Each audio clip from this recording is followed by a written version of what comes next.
RP Santiago as of June 14, 2026. Base po sa DMA kanina, ang hindi natapos ay eto pong kay Louie Calubagib, Joyce Casil, JC De Belen.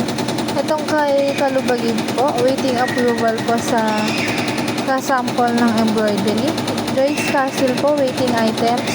Same with JC De Belen. Ito pong kay JC De Belen po, hindi pa po na-approval hanggang ngayon yung discount niya. So, nag-concern na din po ako sa GC sa GChat po. Wala pa rin pong response. Day off po tomorrow. Wala po.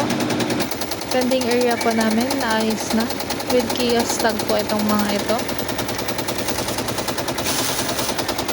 Store pending po namin. Bali, natapos po namin agad ng mga pending po namin dito sa store.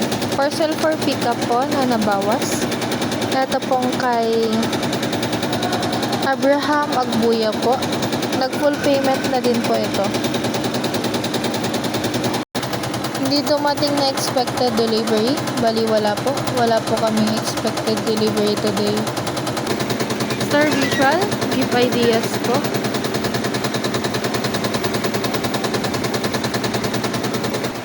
Dry fit po.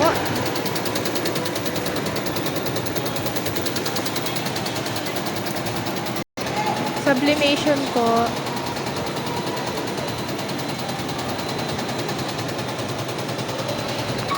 Bestseller po. PQ collar. At saka jacket po.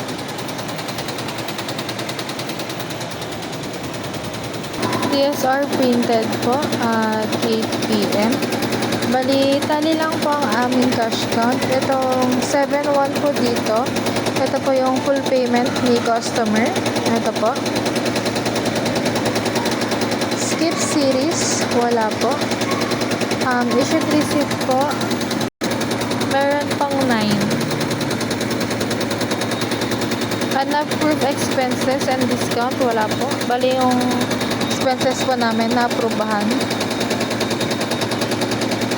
For consumable po, nakapag-consume po kami today ng DTF. Key-holder po tomorrow, Ma'am Sai and Surgeon.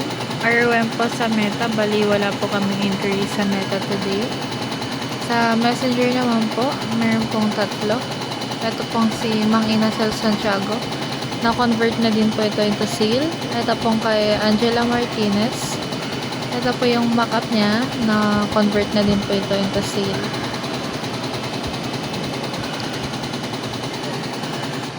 Email inquiry po, meron pong isa. Na-convert na din po into sale.